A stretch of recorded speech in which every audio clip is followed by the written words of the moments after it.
सोचिए, अगर आप हर रोज खुद को सिर्फ 1% बेहतर बना लें, तो 1 साल बाद आप कितने बदल जाएंगे? जवाब आपको हैरान कर देगा। आप 37 गुना यानी 37 टाइम्स बेहतर बन जाएंगे। लेकिन अगर आप हर रोज 1% खराब होते गए, तो आप 0 के करीब पहुंच जाएंगे। नमस्कार दोस्तों, स्वागत है आपका पर।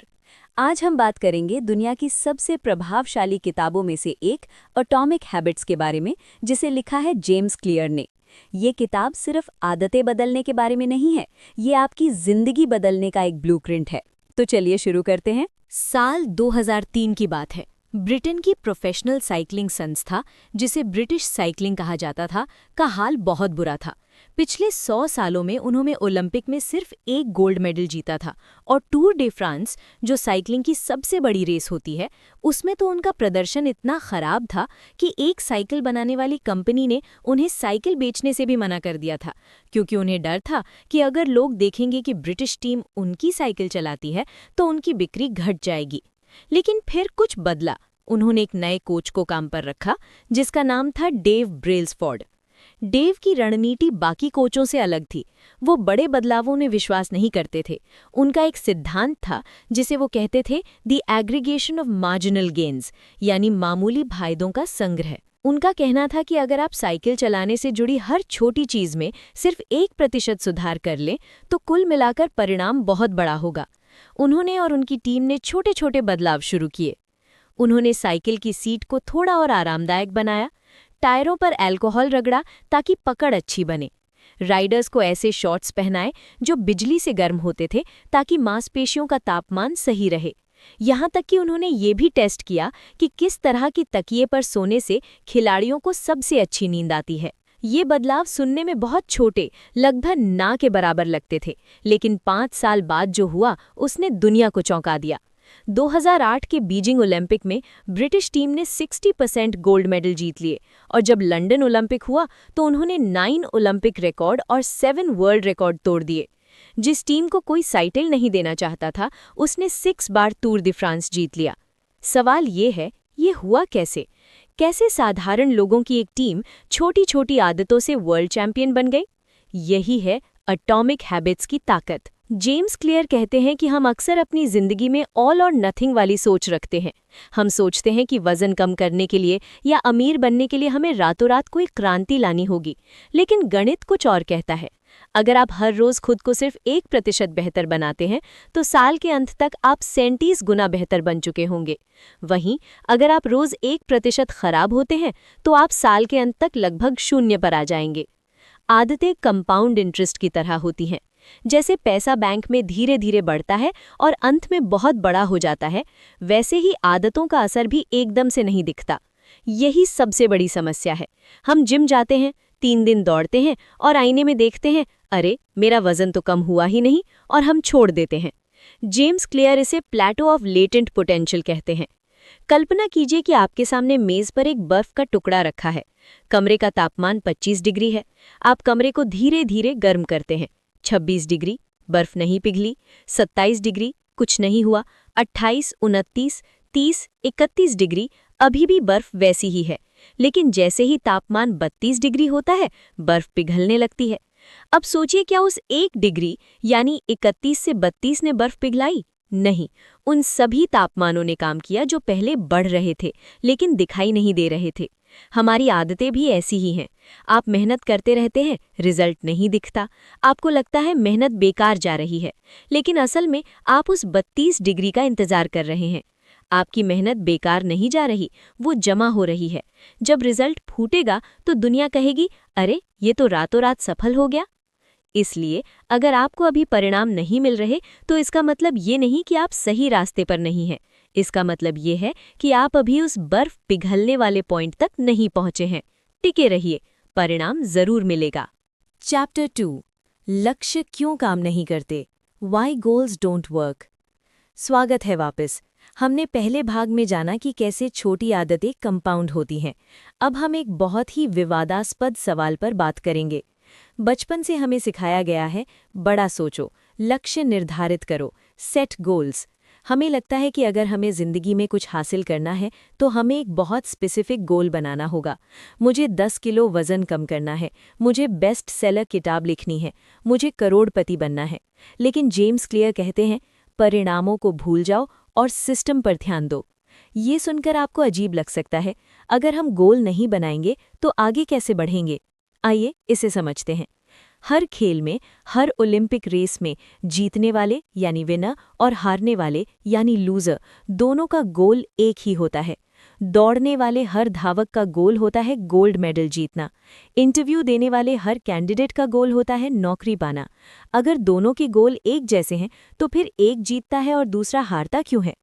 इसका मतलब साफ है, गोल वो चीज़ नहीं है जो विजेताओं को अलग बनाती है। जो चीज़ उन्हें अलग बनाती है वो है उनका सिस्टम। सिस्टम का मतलब है वो प्रक्रिया, वो प्रोसेस जिसे आप रोज़ फॉलो करते हैं। अगर आप एक कोच हैं तो आपका गोल है चैंपियनशिप जीतना, लेकिन आपका सिस्टम है कि आप हर रोज़ अपनी टीम को प्रैक्टिस कैसे करवाते हैं। अगर आप एक लेखक हैं तो आपका गोल है किताब लिखना, लेकिन आपका सिस्टम है हर रोज़ सुबह उठकर 500 शब्द लिखना। जेम्स क्लियर कहते हैं, अगर आप अपने लक्ष्यों को पूरी तरह भूल जाएं और सिर्फ अपने सिस्टम पर ध्यान दें तो भी आप सफल हो जाएंगे। लक्ष्यों के साथ 3 बड़ी समस्याएं हैं। विजेता और हारने वाले दोनों के लक्ष्य समान होते हैं, जैसा हमने अभी बात की। लक्ष्य हासिल करना केवल एक पल का बदलाव है। मान लीजिए आपका कमरा बहुत गंदा है, आपने लक्ष्य बनाया सफाई करना, आपने 4 घंटे लगाकर सफाई कर दी, अब आपके पास एक साफ कमरा है। लेकिन अगर आपने वो आदतें नहीं बदली जिनकी वजह से कमरा गंदा हुआ था, तो 3 दिन बाद कमरा फिर गंदा हो जाएगा। हम अक्सर परिणाम बदलने की कोशिश करते हैं, जबकि हमें उस कारण को बदलना चाहिए जो वो परिणाम ला रहा है। लक्ष्य आपकी खुशियों को रोक देते हैं। जब हम गोल बनाते हैं तो हम खुद से कहते हैं कि जब मैं 10 किलो कम कर लूँगा तब मैं खुश होऊंगा, अभी मैं काफ़ी नहीं हूँ। हम अपनी खुशी को भविष्य पर टाल देते हैं और अगर हम गोल पूरा नहीं कर पाते तो हम निराश हो जाते हैं। लेकिन सिस्टम वाली मानसिकता में आप हर रोज़ खुश हो सकते हैं। जब भी आप अपना सिस्टम फॉलो करते हैं, जैसे आज जिम चले गए, आप सफल महसूस करते हैं। चैप्टर 3, व्यवहार बदलाव की 3 परतें, the 3 layers of behaviour change. तो अगर गोल नहीं तो फिर हम आदतों को कैसे बदलें? इसके लिए हमें प्याज के उदाहरण को समझना होगा। जी हाँ, बदलाव एक प्याज की तरह है जिसकी 3 परतें होती हैं। बाहरी परत यानी आउटर लेयर, यहाँ हम नतीजों पर फोकस करते हैं, जैसे वज़न कम करना, किताब छापना, मैच जीतना। ज़्यादातर लोग यहीं से शुरुआत करते हैं। मध्य परत, मिडल लेयर, प्रक्रिया, यहाँ हम अपनी आदतों और सिस्टम पर फोकस करते हैं, जैसे जिम जाना, डेस्क साफ रखना, मेडिटेशन करना। सबसे भीतरी परत यानी आइडेंटिटी, ये सबसे गहरी परत है। ये आपके विश्वास यानी बिलीव्स के बारे में है। आप खुद को क्या मानते हैं, आपका नज़रिया क्या है? अब ध्यान से सुनिए, क्योंकि यही एटॉमिक हैबिट्स का सबसे बड़ा रहस्य है। ज़्यादातर लोग बदलाव की शुरुआत बाहर से अंदर की तरफ करते हैं। वो कहते हैं, मुझे पतला होना है यानी आउटकम, इसलिए मैं दौड़ना शुरू करूंगा यानी प्रोसेस, और फिर मैं एक फिट इंसान बन जाऊंगा यानी आइडेंटिटी। लेकिन सही और टिकाऊ बदलाव अंदर से बाहर की तरफ होता है। एक उदाहरण से समझते हैं। 2 लोग हैं जो सिगरेट छोड़ने की कोशिश कर रहे हैं। जब कोई उन्हें सिगरेट ऑफर करता है तो पहला व्यक्ति कहता है, नहीं धन्यवाद, मैं सिगरेट छोड़ने की कोशिश कर रहा हूँ। सुनने में ये सही लगता है ना? लेकिन ये व्यक्ति अभी भी मानता है कि वो एक स्मोकर है जो कुछ और करने की कोशिश कर रहा है। उसकी पहचान अभी भी वही है। अब दूसरा व्यक्ति, जब उसे सिगरेट ऑफर की जाती है तो वो कहता है, नहीं धन्यवाद, मैं सिगरेट नहीं पीता। फर्क देखा आपने? छोटा सा फर्क है लेकिन मायने बहुत गहरे हैं। दूसरा व्यक्ति कह रहा है कि सिगरेट पीना अब मेरी पहचान का हिस्सा नहीं है, मैं वो इंसान ही नहीं जो सिगरेट पीता है। जेम्स क्लियर कहते हैं, सच्चा व्यवहार परिवर्तन पहचान परिवर्तन है। True behaviour change is identity change. आप जिम जा सकते हैं, लेकिन अगर आप खुद को एक आलसी इंसान मानते हैं तो आप ज़्यादा दिन जिम नहीं जा पाएंगे। आप किताब पढ़ सकते हैं, लेकिन अगर आप खुद को पढ़ाकू नहीं मानते तो किताब बीच में छूट जाएगी। जब आपकी आदत आपकी पहचान का हिस्सा बन जाती है तो आपको विल पावर की ज़रूरत नहीं पड़ती। क्या आपको सुबह उठकर ब्रश करने के लिए मोटिवेशन की ज़रूरत पड़ती है? नहीं, क्योंकि आप वो इंसान हैं जो साफ सफाई पसंद करते हैं। आप ऐसे ही हैं। चैप्टर 4, अपनी पहचान कैसे बदलें, how to change your identity. अब सवाल ये है, अगर हमें अपनी पहचान बदलनी है तो हम खुद को कैसे मनाएं? हम रातों रात खुद को एथलीट या लेखक कैसे मान लें? इसका जवाब बहुत सरल है, सबूत, प्रूफ। आप सिर्फ सोचकर अपनी पहचान नहीं बदल सकते, आपको अपनी नई पहचान के लिए वोट डालने होंगे। हर काम जो आप करते हैं वो उस इंसान के लिए एक वोट है जैसा आप बनना चाहते हैं।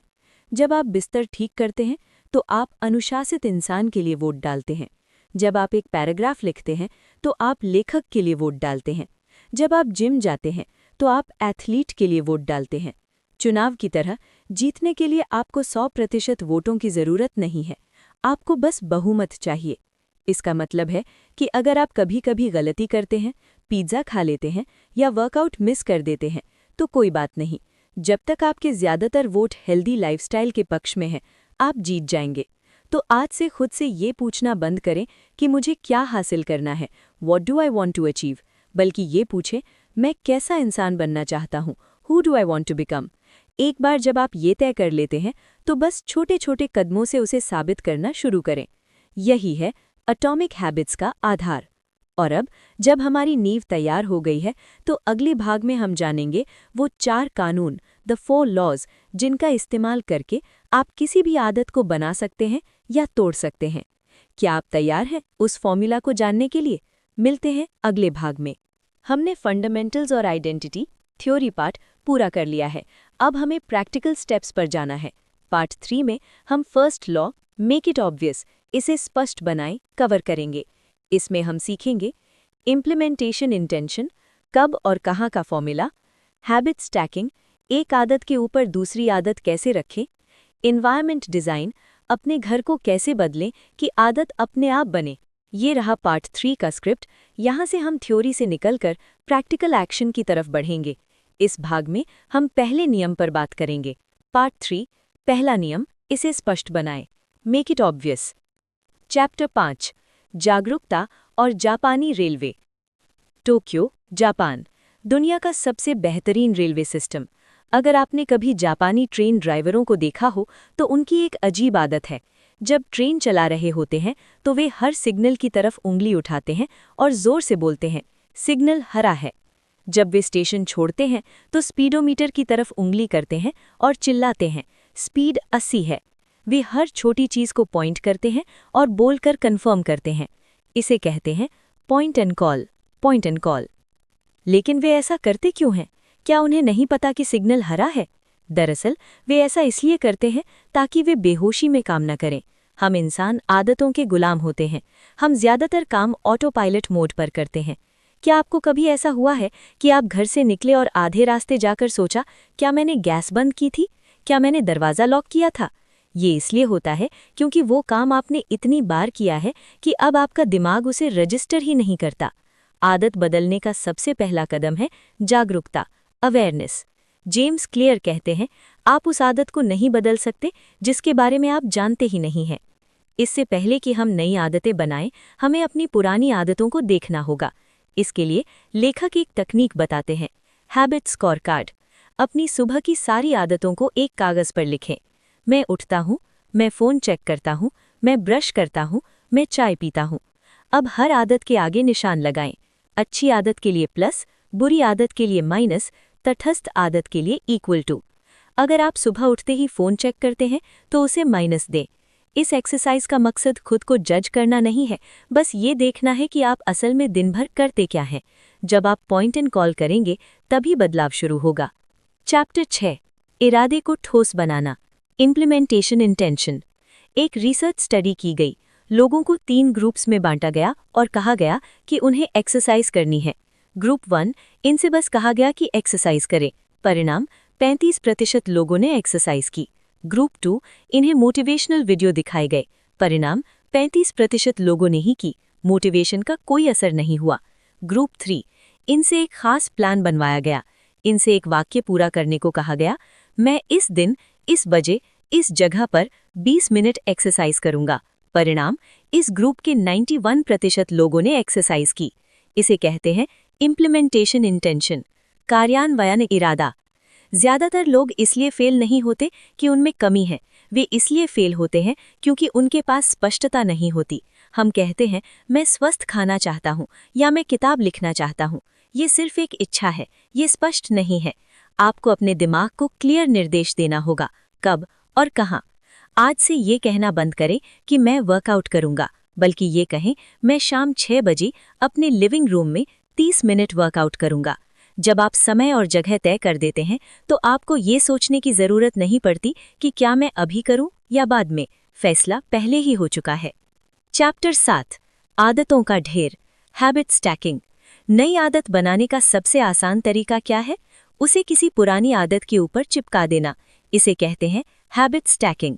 आपके दिमाग में पुरानी आदतों के लिए मजबूत न्यूरॉन्स बने हुए हैं, जैसे सुबह उठकर चाय पीना या रात को ब्रश करना। आप इसका फायदा उठा सकते हैं।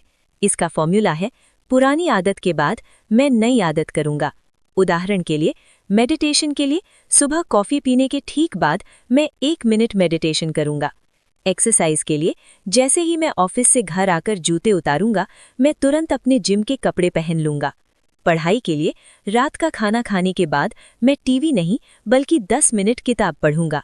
हैबिट स्टैकिंग इसलिए काम करता है क्योंकि इसमें आपको विल पावर की जरूरत नहीं होती। पुरानी आदत जैसे कॉफी पीना नई आदत के लिए ट्रिगर बन जाती है। चैप्टर 8, वातावरण का डिजाइन।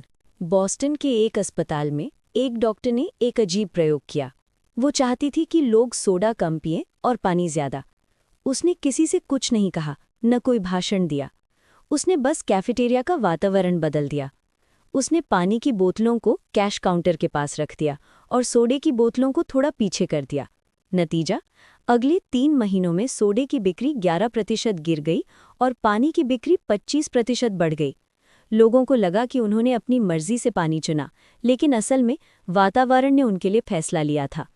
जेम्स क्लियर कहते हैं, motivation is overrated, environment matters more. प्रेरणा को हम ज्यादा महत्व देते हैं, जबकि वातावरण ज्यादा जरूरी है। अगर आप चाहते हैं कि कोई आदत बने, तो उस आदत के संकेत को स्पष्ट यानी ऑब्वियस और दृश्यमान बनाएं। अगर आप गिटार सीखना चाहते हैं, तो गिटार को अलमारी में बंद मत रखिए, उसे स्टैंड पर लगाकर लिविंग रूम के बीच में रखिए। अगर आप पानी पीना चाहते हैं, तो पानी की बोतलें घर में हर जगह रख दीजिए। अगर आप विटामिन की गोली खाना भूल जाते हैं, तो डब्बे को किचन के सिंक के पास रखें, ताकि पानी पीते ही वो दिख जाए। और ठीक इसका उल्टा, अगर आप कोई बुरी आदत छोड़ना चाहते हैं, तो उसे अदृश्य कर दें। अगर आप फ़ोन बहुत चलाते हैं, तो काम करते वक्त फ़ोन को दूसरे कमरे में रख दें। अगर आप जंक फूड नहीं खाना चाहते, तो उसे घर में खरीद कर ही मत लाएं। जो दिखेगा नहीं, उसकी क्रेविंग नहीं होगी। याद रखिए, सबसे अनुशासित लोग वो नहीं हैं जिनके पास बहुत विल पावर है। वो लोग हैं जिन्होंने अपना वातावरण ऐसे डिज़ाइन किया है कि उन्हें विल पावर इस्तेमाल करने की ज़रूरत ही नहीं पड़ती।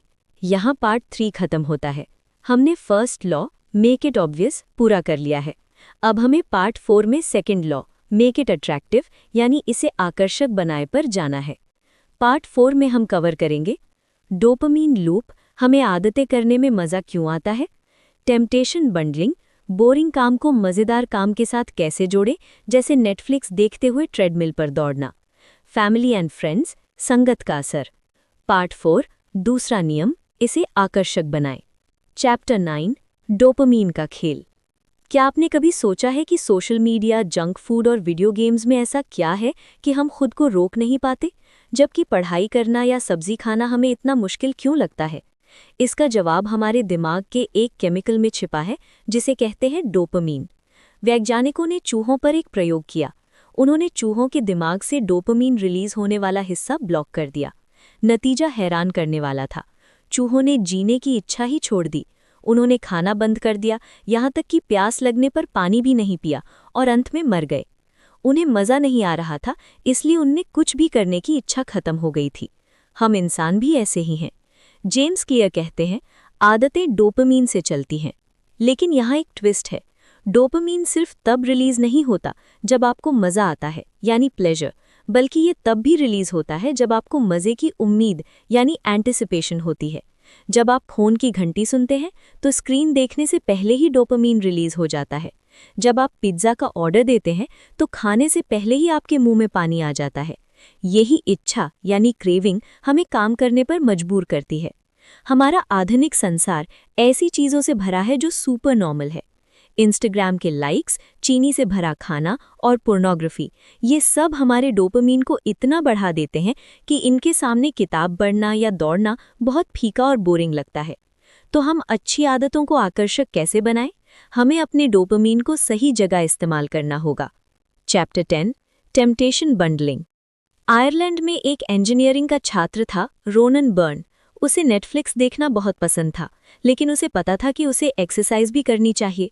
उसने अपनी इंजीनियरिंग स्किल्स का इस्तेमाल किया और अपनी स्टेशनरी साइकिल को अपने लैपटॉप से जोड़ दिया। उसने एक ऐसा प्रोग्राम लिखा कि नेटफ्लिक्स केवल तभी चलेगा जब वो साइकिल को एक निश्चित स्पीड पर चलाएगा। जैसे ही वो पैडल मारना धीरा करता, नेटफ्लिक्स बंद हो जाता। उसने क्या किया? उसने उस चीज को जो वो करना चाहता था, यानी नेटफ्लिक्स देखना, उस चीज के साथ जोड़ दिया जो उसे करनी चाहिए थी, यानी एक्सरसाइज। इसे कहते हैं टेम्पटेशन बंडलिंग, यानी प्रलोभन का गठजोड़। आप भी इसे अपनी जिंदगी में लागू कर सकते हैं। नियम बहुत आसान है। मैं जरूरी काम करते हुए पसंदीदा काम करूंगा। उदाहरण के लिए, मैं अपना पसंदीदा पॉडकास्ट सिर्फ तभी सुनूंगा जब मैं घर की सफाई कर रहा हूंगा। मैं पेडिक्योर सिर्फ तभी कराऊंगी जब मैं अपनी ईमेल्स का जवाब दे रही होंगी। मैं अपना पसंदीदा शो सिर्फ ट्रेडमिल पर दौड़ते हुए ही देखूंगा। इस तरह आप बोरिंग काम का इंतजार करने लगेंगे, क्योंकि इसका मतलब है कि आपको अपना पसंदीदा काम करने को मिलेगा। चैप्टर 11 संगत का असर। हम इंसान सामाजिक प्राणी हैं। हमें अकेला रहना पसंद नहीं है। हम उस झुंड का हिस्सा बनना चाहते हैं जिसके हम करीब हैं। जेम्स क्लियर कहते हैं कि हम 3 तरह के लोगों की आदतों की नकल करते हैं। करीबी लोग, यानी हमारा परिवार और दोस्त। बहुसंख्यक लोग, यानी समाज और भीड़। ताकतवर लोग, यानी वो लोग जो सफल हैं या सेलिब्रिटी हैं। एक कहावत है, आप उन 5 लोगों का औसत हैं जिनके साथ आप सबसे ज्यादा वक्त बिताते हैं। अगर आपके सारे दोस्त जंक फूड खाते हैं तो आपके लिए डाइट करना बहुत मुश्किल होगा। क्यों? क्योंकि अगर आप सलाद खाएंगे तो आप ग्रुप से अलग महसूस करेंगे और दिमाग को अलग होना पसंद नहीं है। लेकिन अगर आपके सारे दोस्त फिटनेस फ्रीक हैं तो जिम जाना आपको बोझ नहीं लगेगा, वो आपके लिए नॉर्मल बात होगी।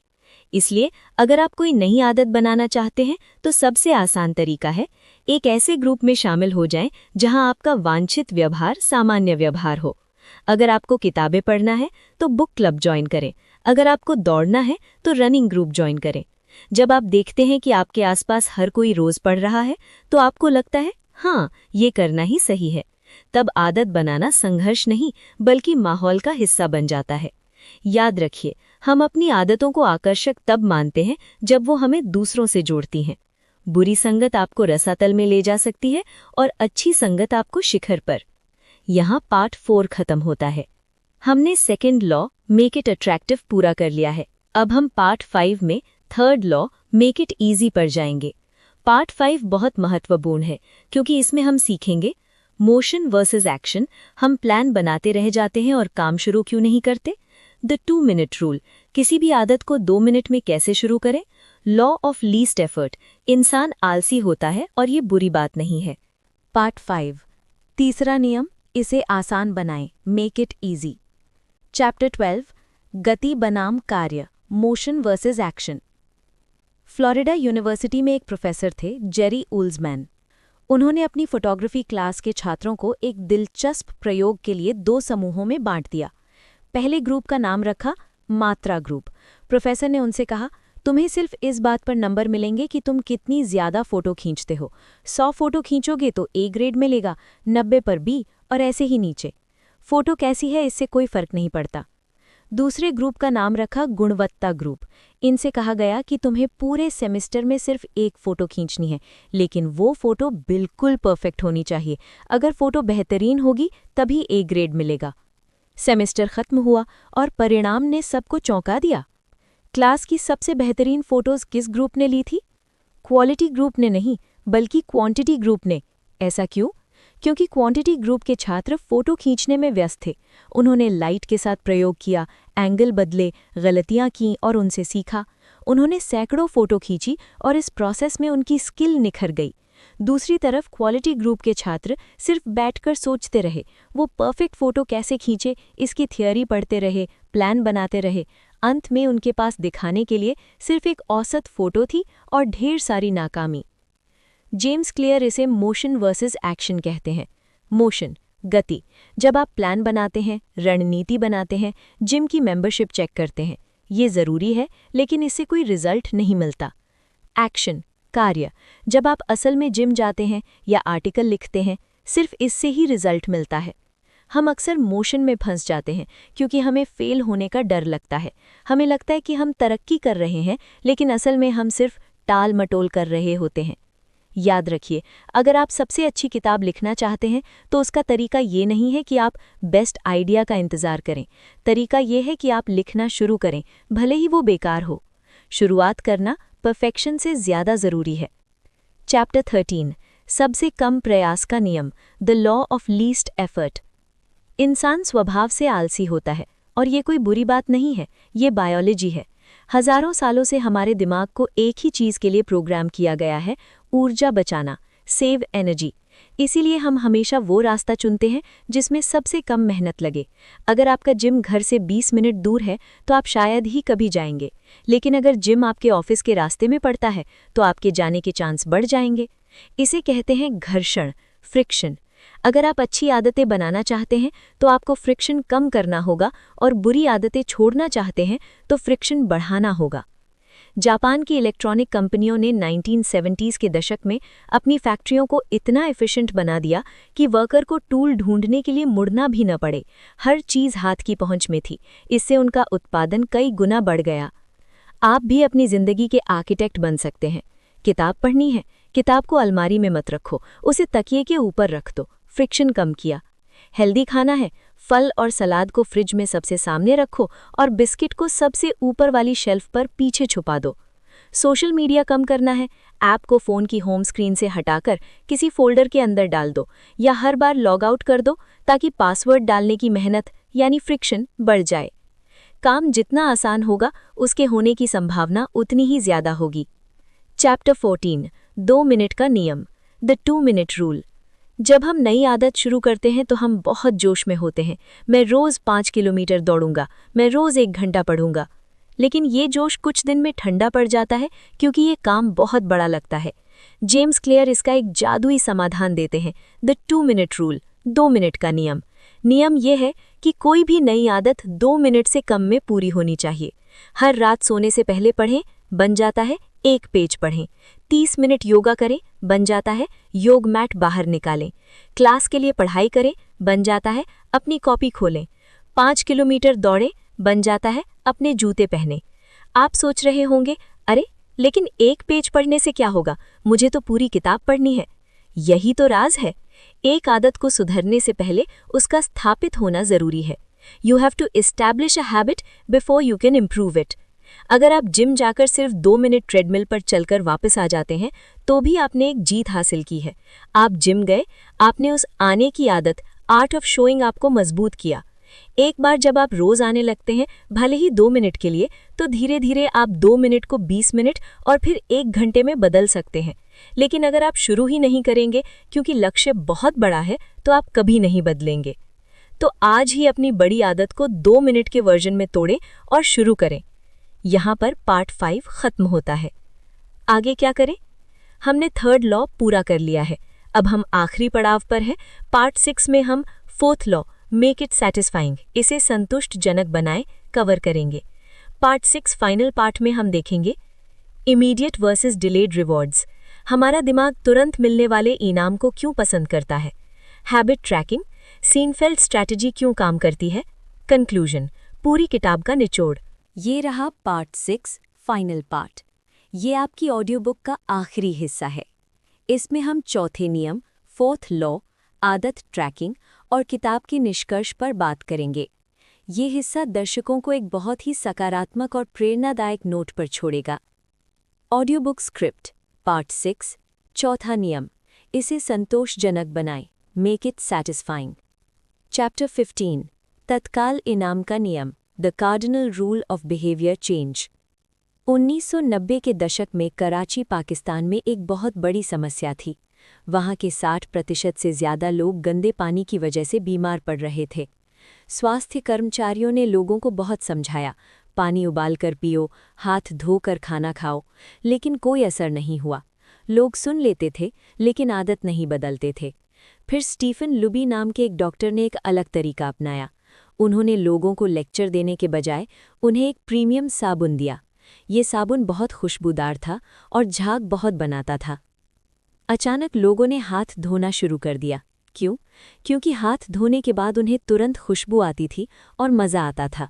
हाथ धोना अब सिर्फ सेहत के लिए नहीं था, जिसका फ़ायदा सालों बाद मिलता था, बल्कि मज़े के लिए था, जिसका फ़ायदा तुरंत मिलता था। ये हमें मानव स्वभाव के बारे में एक कड़वा सच बताता है। हम उस काम को दोहराते हैं जिसका इनाम तुरंत मिलता है और उस काम से बचते हैं जिसकी सज़ा तुरंत मिलती है। हमारी समस्या ये है कि हम एक डिलेड रिटर्न एनवायरनमेंट में रहते हैं। अगर आप आज जिम जाते हैं तो कल आपका वज़न कम नहीं होगा, डिलेड रिवॉर्ड। लेकिन अगर आप आज पिज़्ज़ा खाते हैं तो आपको तुरंत मज़ा आएगा, इमीडिएट रिवॉर्ड। बदकिस्मती से बुरी आदतों का इनाम तुरंत मिलता है, स्वाद, मज़ा, लेकिन उनकी कीमत बाद में चुकानी पड़ती है, मोटापा, बीमारी। और अच्छी आदतों की कीमत तुरंत चुकानी पड़ती है, मेहनत, पसीना, लेकिन इनाम बाद में मिलता है। तो हमें क्या करना चाहिए? हमें अच्छी आदतों में थोड़ा तत्काल सुख जोड़ना होगा। जैसे अगर मैं आज वर्कआउट करूंगा तो उसकी ठीक बाद में 15 मिनट अपना पसंदीदा गेम खेलूंगा।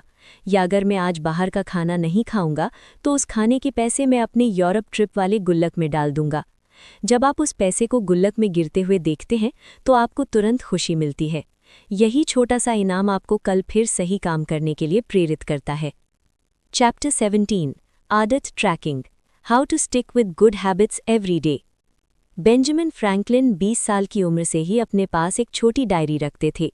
उसमें उन्होंने 13 गुणों की लिस्ट बनाई थी। हर रात वो अपनी डायरी खोलते और जिस गुण का पालन उन्होंने उस दिन किया होता उसके आगे निशान लगा देते। आज के दौर में इसे जेरी साइनफेल्ड स्ट्रैटेजी भी कहा जाता है। जेरी साइनफेल्ड एक मशहूर कॉमेडियन है। जब उनसे पूछा गया कि वो इतने अच्छे जोक्स कैसे लिखते हैं तो उन्होंने कहा, मैं रोज़ लिखता हूँ। उन्होंने अपने कमरे की दीवार पर एक बड़ा सा कैलेंडर लगाया हुआ था। जिस दिन वो जोक लिखते उस तारीख पर लाल मार्कर से एक बड़ा एक्स यानी क्रॉस लगा देते। कुछ दिनों बाद वहाँ एक्स की एक लंबी चेन बन जाती। जेरी ने कहा, अब मेरा एक ही लक्ष्य है, इस चेन को नहीं टूटने देना, डोंट ब्रेक द चेन। आदत ट्रैकिंग बहुत शक्तिशाली है क्योंकि ये स्पष्ट है, ऑब्वियस। कैलेंडर पर लगा क्रॉस आपको याद दिलाता है कि काम करना है। ये आकर्षक है, अट्रैक्टिव। चेन को बढ़ते हुए देखना एक खेल जैसा लगता है। ये संतोषजनक है, सैटिस्फाइंग। क्रॉस लगाने का वो एक पल आपको बहुत सुकून देता है। तो आज ही एक कैलेंडर खरीदें या फ़ोन में हैबिट ट्रैकर ऐप डाउनलोड करें और बस चेन बनाने पर फोकस करें। चैप्टर 18 कभी 2 बार न चूकें। हम सब इंसान हैं, हम मशीन नहीं हैं। ऐसा दिन ज़रूर आएगा जब आप चेन तोड़ देंगे। शायद आप बीमार पड़ जाएं या बहुत व्यस्त हों। लेकिन विजेता और हारने वालों में यही फ़र्क होता है। हारने वाला सोचता है, अरे मैंने एक दिन जिम मिस कर दिया, मेरी सारी मेहनत बेकार गई, अब जाने का क्या फ़ायदा, और वो छोड़ देता है। लेकिन जेम्स क्लियर का एक नियम है, नेवर मिस ट्वाइस, कभी 2 बार मत चूको। अगर एक दिन छूट गया तो वो एक दुर्घटना है, एक्सीडेंट। लेकिन अगर लगातार 2 दिन छूट गए तो वो एक नई आदत की शुरुआत है। इसलिए अगर आप सोमवार को डाइट तोड़ देते हैं तो इसका मतलब ये नहीं कि आप पूरा हफ्ता पिज़्ज़ा खाएं, तुरंत मंगलवार को वापस पटरी पर आ जाएं। ऑल और नथिंग वाली मानसिकता से बचें। खराब वर्कआउट भी वर्कआउट न करने से बेहतर है। कंक्लूजन, आदतों का निचोड़, समरी एंड आउट्रो। तो दोस्तों, ये थी जेम्स क्लियर की एटॉमिक हैबिट्स। आइए एक बार फिर से इन 4 नियमों को दोहराते हैं। मेक इट ऑब्वियस, स्पष्ट बनाएं। क्या, कब और कहाँ करेंगे ये तय करें। अपने वातावरण को सुधारें। मेक इट अट्रैक्टिव, आकर्षक बनाएं। अपनी आदतों को मज़ेदार चीज़ों के साथ जोड़ें, temptation bundling. Make it easy, आसान बनाएं। 2 मिनट के नियम का पालन करें, घर्षण को कम करें। मेक इट सैटिस्फाइंग, खुद को छोटा इनाम दें और अपनी आदतों को ट्रैक करें। याद रखिए, सफलता कोई मंजिल नहीं है, ये एक जीवन शैली है। एक पत्थर तोड़ने वाला 99 बार हथौड़ा मारता है, पत्थर नहीं टूटता। लेकिन 100वीं बार में पत्थर 2 टुकड़ों में बिखर जाता है। क्या उसे 100वीं चोट ने तोड़ा? नहीं, उसे उन पिछली 99 चोटों ने तोड़ा जो बेकार लग रही थीं। आपकी मेहनत कभी बेकार नहीं जाती, वो जमा हो रही है। बस लगे रहिए, 1% बेहतर बनते रहिए। आपको ये ऑडियो बुक कैसी लगी? क्या इसने आपकी सोच को बदला? हमें कमेंट्स में लिखकर ज़रूर बताएं कि आप आज कौन सी एक आदत शुरू करने वाले हैं। अगर आपको ये मेहनत पसंद आई तो वीडियो को लाइक करें और अपने उन दोस्तों के साथ शेयर करें जिन्हें इसकी ज़रूरत है। ऐसी ही और लाइफ चेंजिंग ऑडियो बुक्स के लिए 99 आइडिया को सब्सक्राइब करें और बेल आइकन दबाएं। अपना कीमती समय देने के लिए धन्यवाद। सीखते रहिए, आगे बढ़ते रहिए।